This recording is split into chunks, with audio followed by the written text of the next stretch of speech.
Welcome everyone to Speedrunner Showcase, and today we are featuring the one and only SpKi. Say hello. Hello.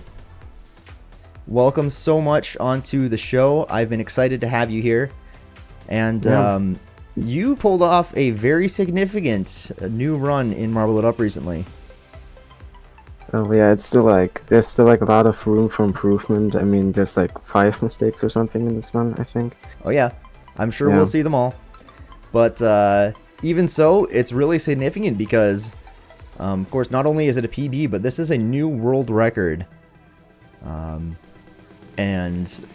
we've never had a world record run here on the show before, so I know I'm excited to look it over and to see what's going on. So why don't we get started on the run, and then we'll ask you a little bit more about it and a little bit more about your speedrunning time in the process. Yeah, sounds good. Sounds good. Alright, the run should be starting sometime soon. Yeah, There we go, learning to roll. We're off to a start. Awesome, so as we're getting started, why don't you tell me about what day was this set? This was shortly after the Super Bowl, wasn't it? Yeah, I don't remember the exact date. I think it was I don't know, it was a week after the Super Bowl, maybe a few days after. I don't quite remember, but right. Yeah, shortly after. Shortly after the Super Bowl. So you were in decently good practice, right? Yeah, it kind of just gave me some motivation to try the category again, even though I don't really enjoy it that much because mistakes usually they're really frustrating to me. Yes. Like when I choke, run 20 minutes in or something. Yep, I've been there. Been there many times. Yeah, especially on Staying Alive. For me, I'm not that consistent at it, so it's a 50-50 basically, and it's 17 minutes in, so every time I get there, it's a small chance that I get it, and it's just really annoying. Yeah, for sure. Well, we definitely will get there in this video, but that is one of the things I like about the Super Bowl is that it does give you some opportunity and a good reason to pick up the category and play a little bit, even if you don't necessarily set a world record during the Super Bowl, but you did come pretty close. Yeah, I did come close, but then I just threw it on the radius and it was kind of sad. Yeah.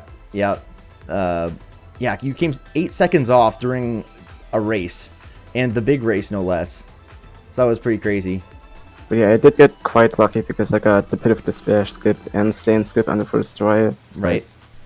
Yeah, that doesn't happen often. That was a very fun event.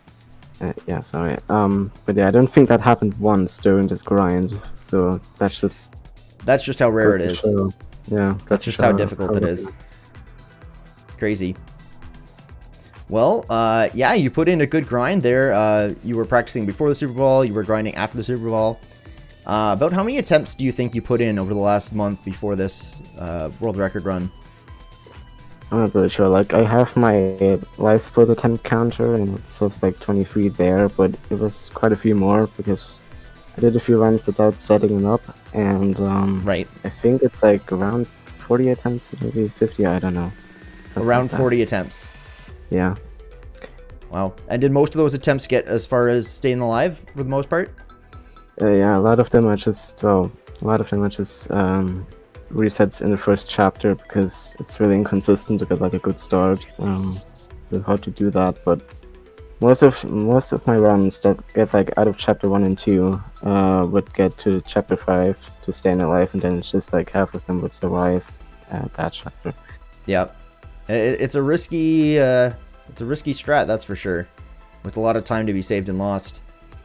And again, we'll be getting there, but just looking at your chapter 1 time, it looks like you finished Onward and Upward in 1:58, which is really good, and that's faster than a lot of people's individual chapter PBs.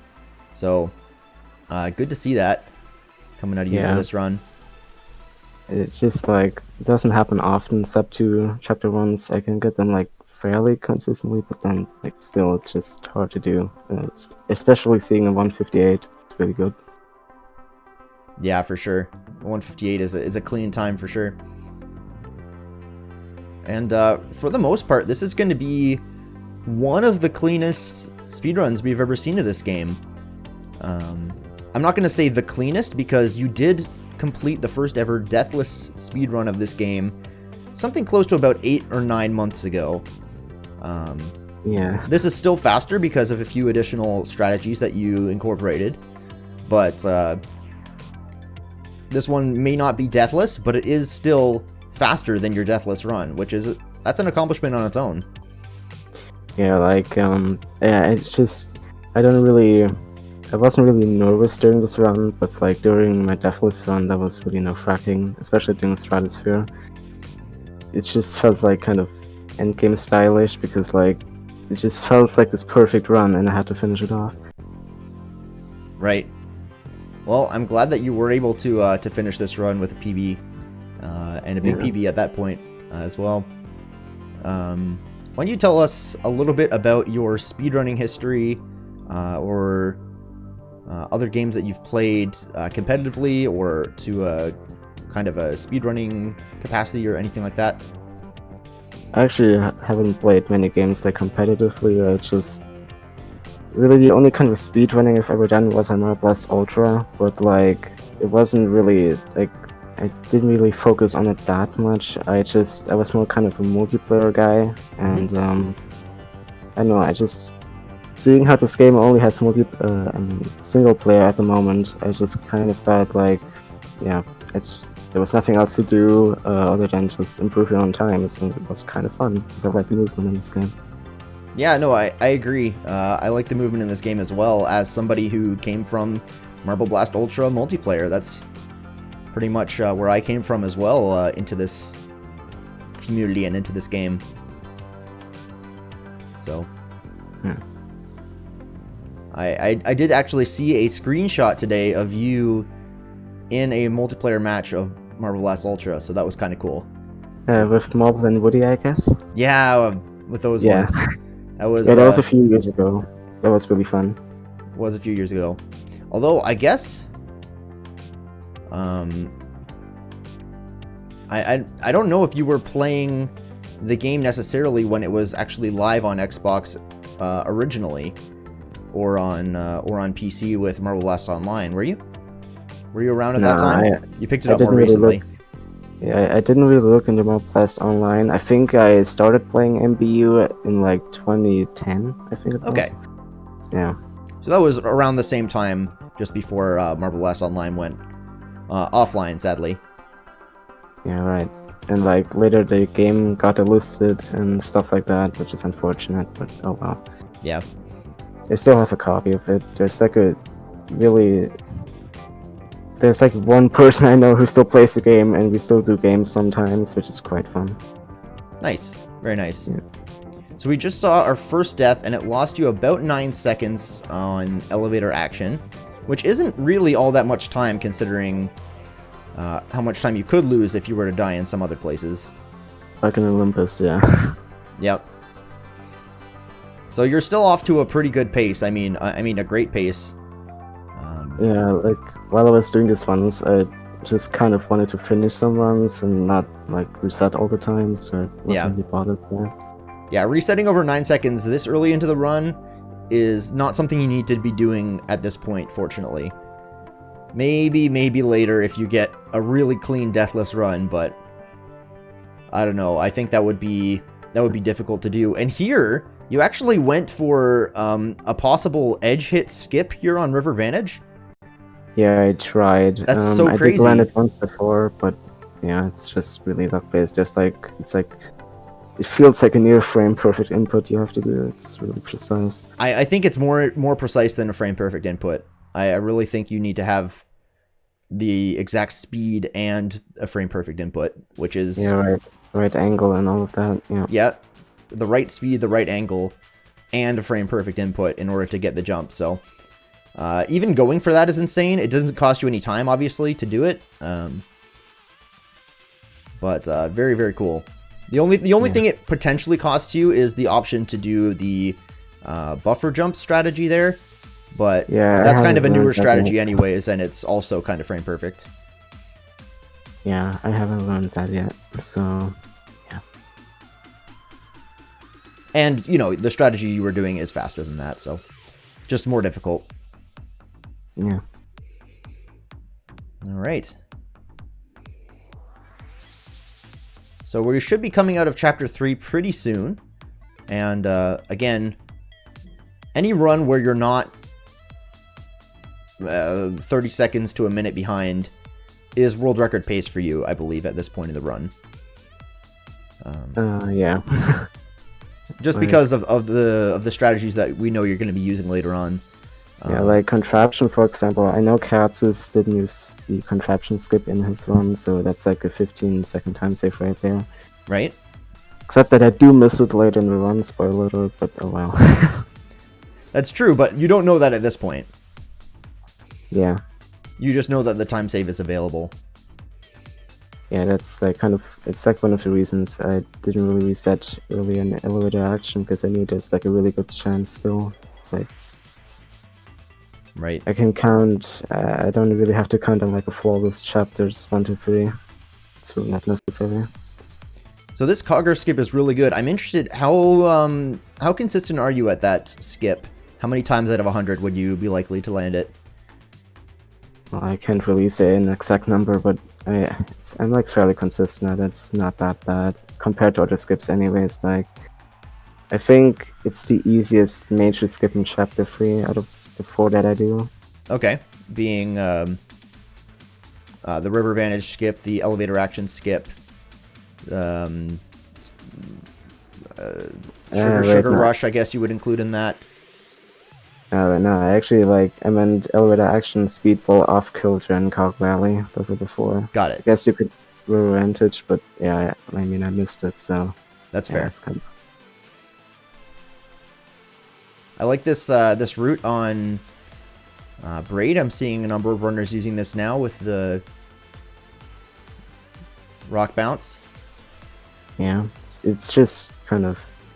Maybe it's like a little bit difficult to get used to at first because of the SS angle, but right. It's not that bad after a while.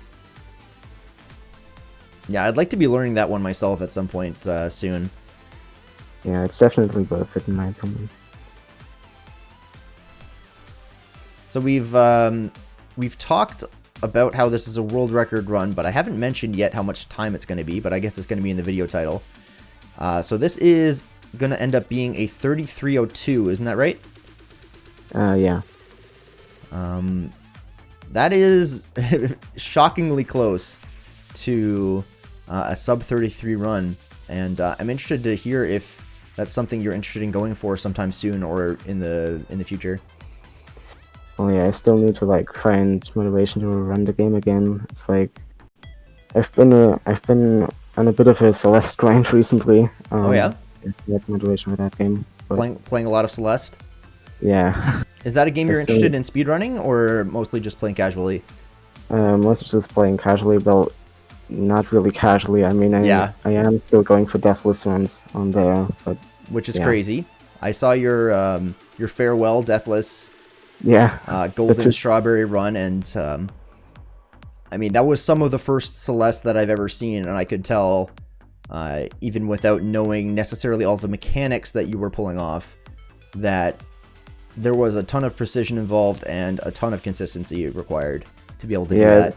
I mean, that took me 67 hours to do, and being nearly flawless, though essentially flawless, for over 20 minutes is ridiculously hard. Yeah, no doubt. Especially dealing with the nerfs at the end. It's kind of similar to my deathless run of this game. It's really stressful. Yeah, I mean, there's a lot of stress that comes with that. But you actually managed to, or I won't speak to this, but it seems to me like you maybe have removed some of the stress of this run by making changes to your routes so that you don't need a deathless run to set a world record. Is that what you feel, like it's less stressful that way? Yeah, I mean, I, for example, left out the thread the needle wall hit because I'm not comfortable with it at all. Right. Yeah. And you can just leave that out because you've saved so much time on other routes. Yeah, and stuff like fast up the wall, for example, it saves 2 seconds, so it's kind of whatever. Doesn't really matter. Yeah, it's nice to have that flexibility, I'm sure. Nice. So we're getting into about halfway through chapter 4 here. Acrophobia is pretty standard. I like your strats overall. What would you say would be the highlight of chapter 4 for you as a runner? It's kind of hard to say. I think I'm gonna go with Retrograde Rally because I really like that level, like the skips in that level, especially the ending of that. Looks really smooth. It looks so satisfying. It looked very smooth the way that you pulled it off. Yeah. The way you landed on top of the wall to curve. Yeah, there's also Sunspire. Yeah, I saw that Sunspire skip. That's straight out of individual levels, isn't it? Yeah, Katz has put that in, so I blame him. Yeah, you and Katz have had a little bit of a rivalry in this category. Again, when you set your Deathless run, that was the category world record for full game at the time. And then about 7 months ago, Katz took that back from you with a run of his own. Also not Deathless, but including staying alive skip, so he was able to take the record. And during those 6 or 7 months, it seemed like you didn't really touch the category at all. You were needing to take a break from it, I suppose. Yeah, I wasn't really interested in running it. It's like after my 34, 42, I was like, yeah, I'm not running this again because it felt like I had done everything I wanted to do in the category. But yeah, I just like with the recent motivations from Super Bowl, I just kind of felt compelled to come back. Well, let me tell you, it feels good to hear that because all the work that goes into organizing those events, that's exactly the kind of result that I was hoping for.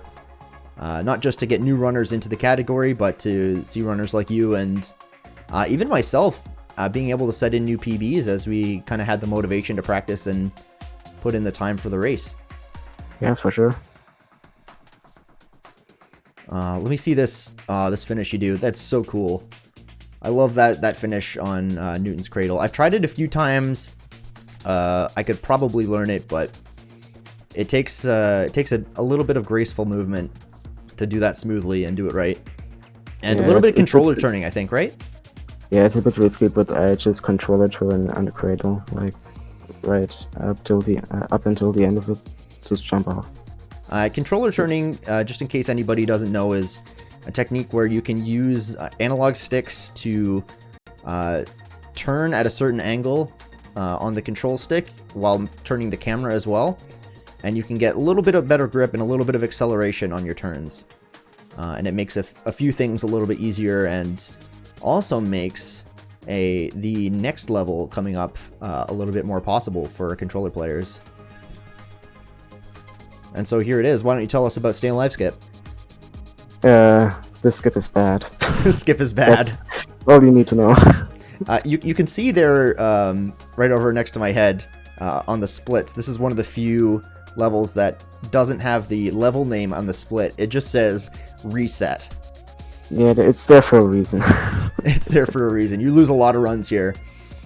And, yeah, like half of my runs just die here. So. Yeah. And this is the controller turning we were talking about, that specific angle that you need to hold in order to gain enough speed to do this trick. And this isn't the absolute fastest version of the trick, but it is, that does save, oh my goodness, how much time does it save? Something like a minute? Or at least 45 seconds? Yeah, 45 seconds, around that.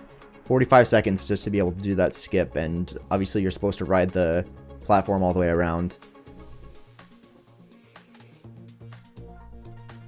Very, very cool. And you managed to land that. It's not the only big skip left in the run, but how are you feeling at this point, or in the past? At this point, when you got past that part of the run, how are you feeling? Like, when runs got past that part, it's like kind of when I started taking them really seriously. Because before that, it's like, okay, whatever happens, it's probably just gonna die to that skip. But as soon as I got past that, it's like, yeah, I have a chance at it now. Okay, that's really interesting. I almost would have expected the opposite personally.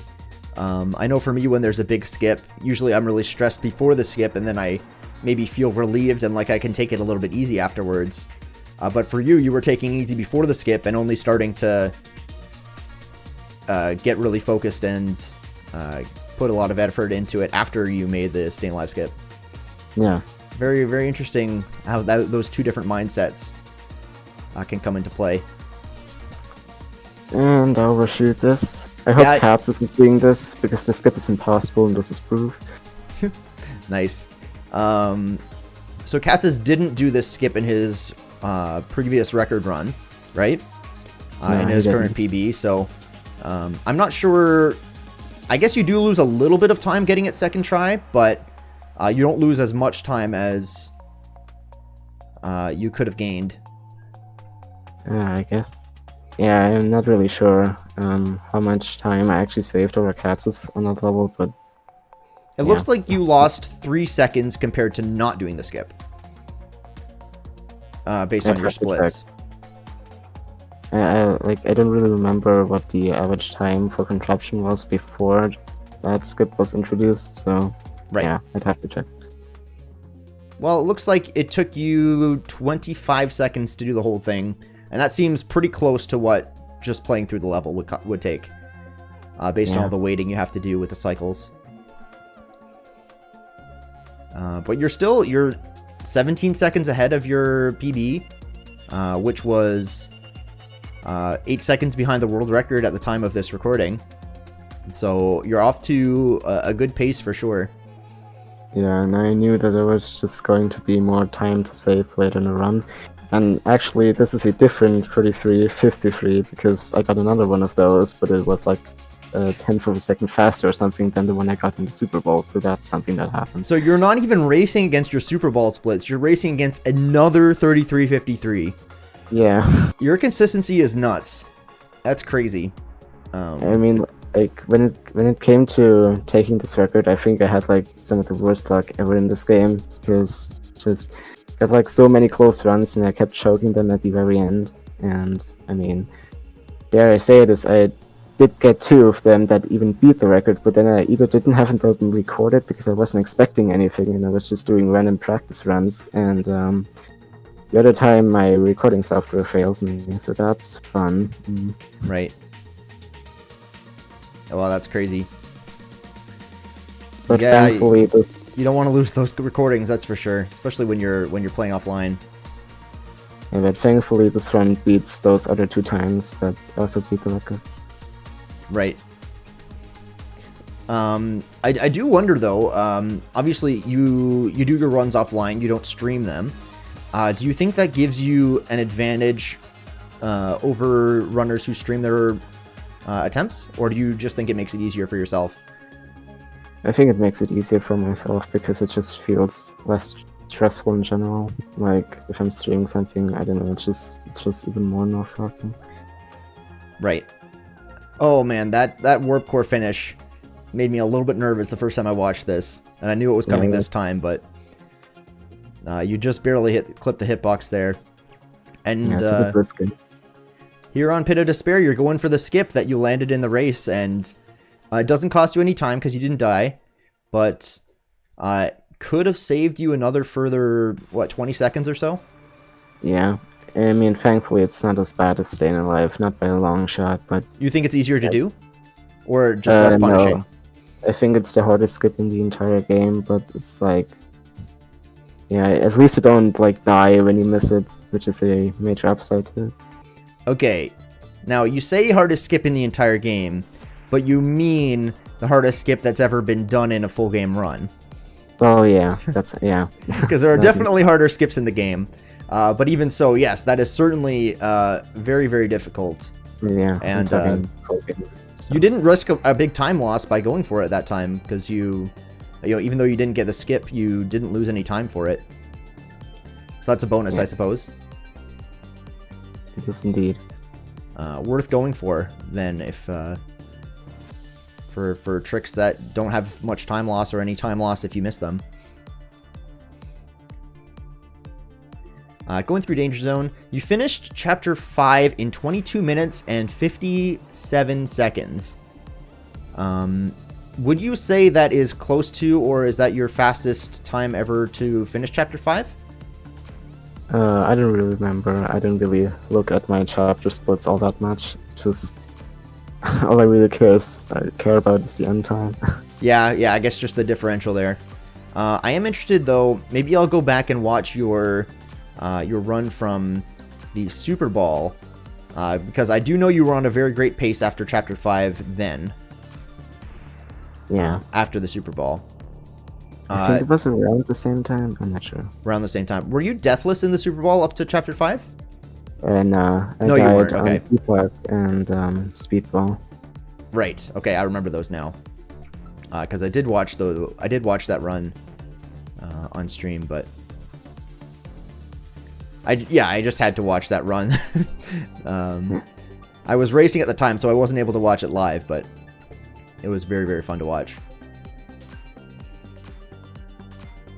Platinum nice Playground is going a lot better for you than it did in your deathless run. That's good. Yeah, and like in this 33-53, I messed up Platinum Playground again. So Yeah, it's probably just fates, I guess. apparently it's a bit of an enigma for you. Like it shouldn't be hard, but it's No, I know. hard. Yeah, it's not the often it's not the strategies that you expect to mess you up that are the ones that mess you up. And that's kind of an effect that every speedrunner, I think, understands, that you can mess up some of the easier parts of the run and lose a lot of time just because you died on the last section of Olympus, or any number of things can go wrong when you least expect it. Yeah, it just makes that level so much more frustrating to mess up. Yep. You have a pretty decent time here on Radius. It can go a little under 40 seconds if you really go really fast, but even so, 46 seconds is a good time. And right now, you can also, I'll let you speak. you can also like do the IL ending for Radius, which I've done in a few races, but it's really hard. Right. Yeah, because you actually skip a super jump, don't you, for that? Yeah, you do. You just jump to the next platform. Pretty crazy. Pretty crazy. I've never done the IL start for that, but I have done full speed finishes that I've been learning. And that gets me about 40 seconds, I think, if I get everything right, but it is definitely a risk. Yeah, I mean, the IL start is ridiculously hard. I don't think I'm ever gonna go for that. Unless Katzis has something to say about it. Unless Katzis has something to say about it, which I certainly hope he does, because more competition in this category, is really what I want. So here you missed the cycle on Centripetal Force and you went back for the gem. Yeah, this is essentially just the same route, except you're like a cycle behind, which is pretty awkward. Yeah, pretty much. But it seems like you don't necessarily know this backup super well because you missed another cycle there. I mean, practicing backups is something that you're not always going to be able to do, but you did figure it out and you didn't manage to not die, so you keep your 30-second lead there. Yeah, like I could have gone for that cycle, but it was too risky. That wouldn't have been worth it. Yeah, I would lose like 30 seconds, and I was like, I'm not going to choke another run at the end, so... I agree with you. That was the right call. Good kick flips. It was weird for a second. I wasn't going to get too much height there. Yeah, I mean, enough height, but... Yep. I saw you were using the checkpoint strats there, which I also think is a good idea at this point in the run. Yeah. Are you used to approaching the kickflip from that checkpoint side now, or do you do the other side more often? No, I'm just more used to the checkpoint side at this point. Yeah, same. It just feels safer. I don't know, I feel less stressed and less pressured to do it when I get the checkpoint. Like, the IL route does come at it from the other side, but it's like a completely different pattern, so it's not really comparable. Right. Alright, now Confluence. Confluence always makes me a little bit nervous when I'm on pace, even though it's pretty easy because you can always get the glitch and get sucked in. Yeah, I mean, I was basically just waiting for that to happen this run. Yep, well, I'm glad it didn't. And here you are going into Olympus with a 31-second lead, or 32-second lead, rather. How are you feeling at this point in the run? Are you nervous? Are you worried?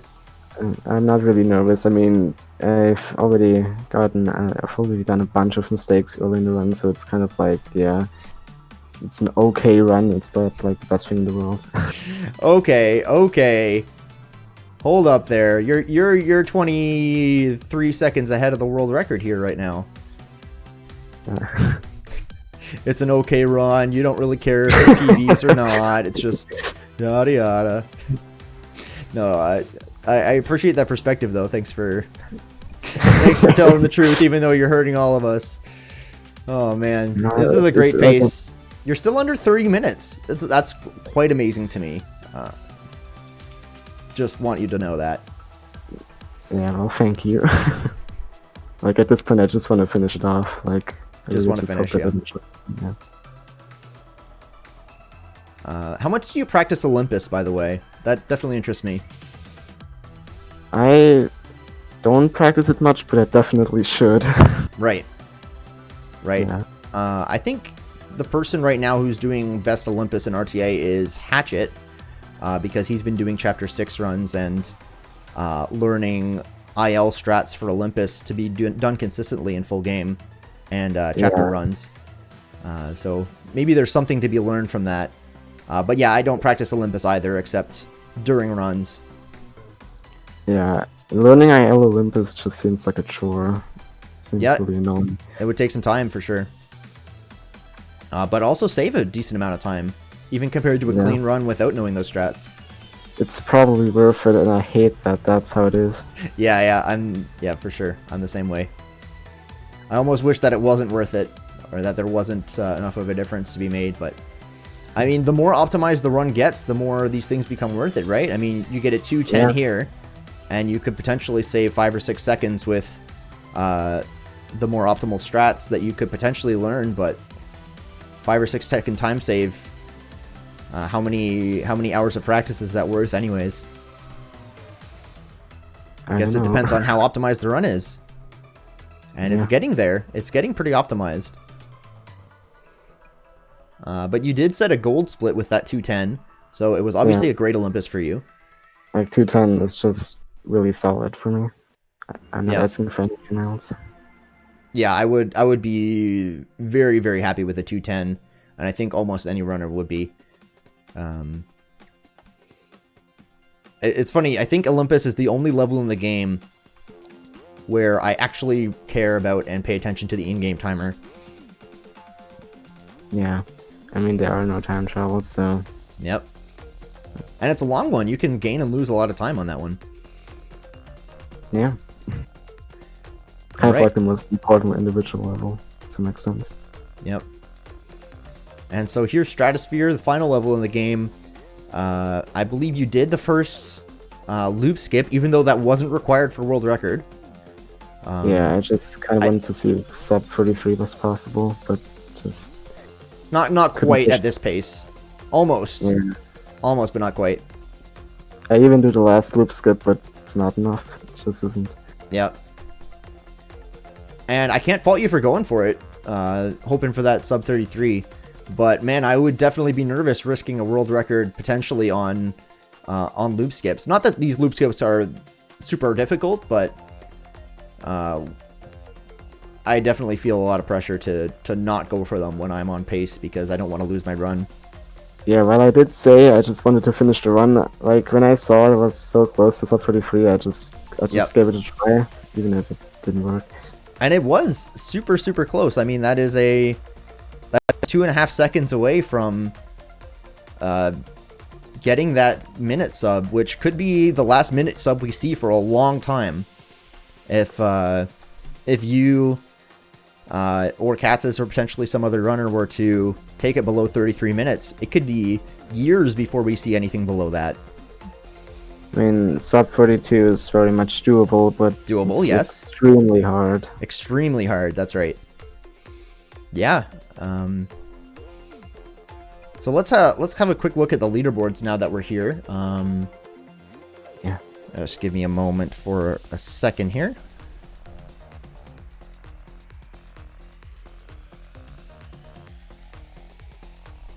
Okay. So looking at this full game leaderboard, we have Space Kitty, that is SpKi, at the top of the leaderboard with a 3302 and a pretty comfortable 44-second lead over Katz's. That is how big of a gap this world record set. So very, very cool to see you on the top of the leaderboard there with a good gap. Do you see Katz's or any other players on the leaderboards right now challenging you? Yeah, Katz's is easily going to take this. Easily going to take this. Okay. Yeah. That's the expectation. I see you there in chat, Katz's. Now the gauntlet has been thrown. And do you think you're going to be interested in preemptively trying to break it yourself and being the first to set a sub 33? Is that a race you guys are in? Well, I feel like if he tries to beat it, that's going to give me the motivation I need. Okay. Okay. Sounds about right. Very, very cool. And might as well scroll down to the bottom of this since we're here. There's 28 runs on the board right now. That's crazy.